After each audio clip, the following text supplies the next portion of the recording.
الحمد لله وكفى وسلام على عباده الذين اصطفى أما بعد فأعوذ بالله من الشيطان الرجيم بسم الله الرحمن الرحيم فلا تقل لهما أف ولا تنهرهما وقل لهما قولا كريما وقال النبي صلى الله عليه وسلم الجنة تحت أقدام أمهات صدق الله ورسوله النبي الكريم.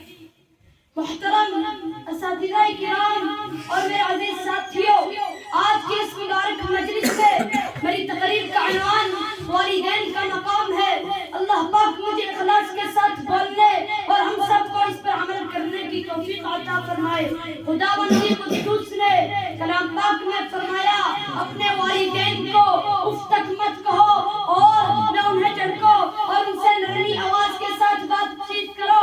حدیث میں نبی پاک صلی اللہ علیہ وسلم نے فرمایا جنت نات قدم میں ہے.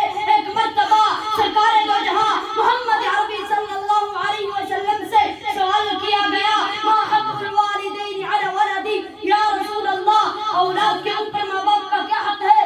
آپ نے فرمایا ہما جنت کا ونار، وہ دونوں تیری جنت کا دوست ہے. یعنی اگر تم ان کی فرمانبرداری اور اطاعت کرو گے تو جنت میں جاؤ گے، اور اگر تم نے ان کی نافرمانی کی اور ان کو ستایا تو جہنم تمہارا ٹھکانہ ہوگا. حدیث میں آتا ہے کہ اگر کوئی نیک اولاد اپنے والدین کو پیار و محبت کی نظر سے دیکھے تو ایک مرتبہ دیکھنے پر اللہ پاک حج مقبول کا ثواب عطا کرے گا.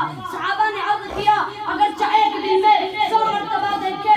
شاید جہاں محمد عربی صلی اللہ علیہ وسلم نے فرمایا جی ہاں خوش نصیب ہیں وہ لوگ جن کے والدین زندے ہیں، وہ ان کو پیار و محبت کی نظر سے دیکھتے ہیں اور حج مقبول کا ثواب کماتے ہیں. میرے دوستو، آج کے دور میں والدین کے ساتھ برا سلوک کیا جاتا ہے، ان کو ستایا جاتا ہے اور مارا پیٹا جاتا ہے، ان پر ظلم کر دیا جاتا ہے. اس پر بس ہی نہیں بلکہ والدین کو قتل بھی کر دیا جاتا ہے. افسوس سدا افسوس، والدین کے ساتھ ہمارا یہ معاملہ اتنا بھیانک اور بدترین جرم ہے. حدیث میں آتا ہے اللہ تبارک و تعالی فرماتا ہے اس شخص کے ساتھ اس کے والدین راضی ہو اور اس سے میں بھی راضی ہوں. حدیث میں آتا ہے والدین کی دعا اولاد کے حق میں قبول ہوتی ہے. حدیث میں آتا ہے والدین کا نافرمان بہت بڑا گناہ ہے. حدیث میں آتا ہے اللہ پاک کی رضامندی والدین کی رضامندی میں ہے اور اللہ پاک کی ناراضگی والدین کی ناراضگی میں ہے. حدیث میں آتا ہے والدین کا نافرمان شب برات جیسی اہم رات میں بھی مغفرت اور رحمت سے محروم کر دیا جاتا ہے. حدیث میں آتا ہے جو شخص رزق کی فراوانی اور لمبی عمر کی تمنا رکھتا ہے اسے چاہیے کہ والدین کے ساتھ اچھا سلوک کرے. حدیث میں آتا ہے باپ جنت کے دروازوں میں سے ایک دروازہ ہے اور اگر چاہو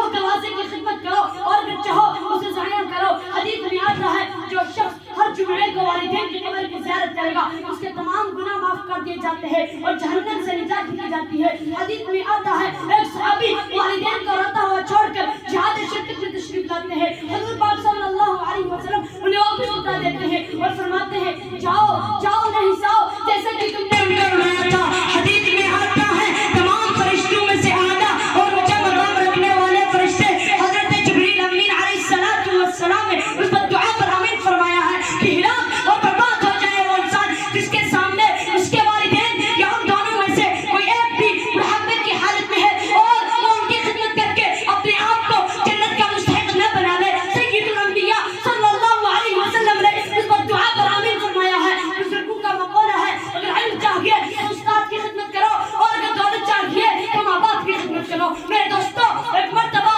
حضرت حلیمہ سعدیہ تشریف لاتی ہے. حضور صلی اللہ علیہ وسلم انہیں دیکھ کر کھڑے ہو جاتے ہیں اور اپنی چادر مبارک کر اتار کر حضرت حلیمہ سعدیہ کے قدموں بچھا دیتے ہیں. صحابہ کرام حیران ہو جاتے ہیں یہ کون خوش نصیب عورت ہے جس کے لیے ساری کائنات کے سردار محمد عربی صلی اللہ علیہ وسلم نے قدموں میں اپنی چادر بچھا دی. پتہ چلتا ہے کہ یہ آپ کی دودھ پلانے والی ماں حضرت حلیمہ سعید ہیں. تو اندازہ لگائے شاید شادو جہاں محمد عربی صلی اللہ علیہ وسلم نے کتنے عزت اور آبرو کے ساتھ اپنی والدہ کو نوازا ہے.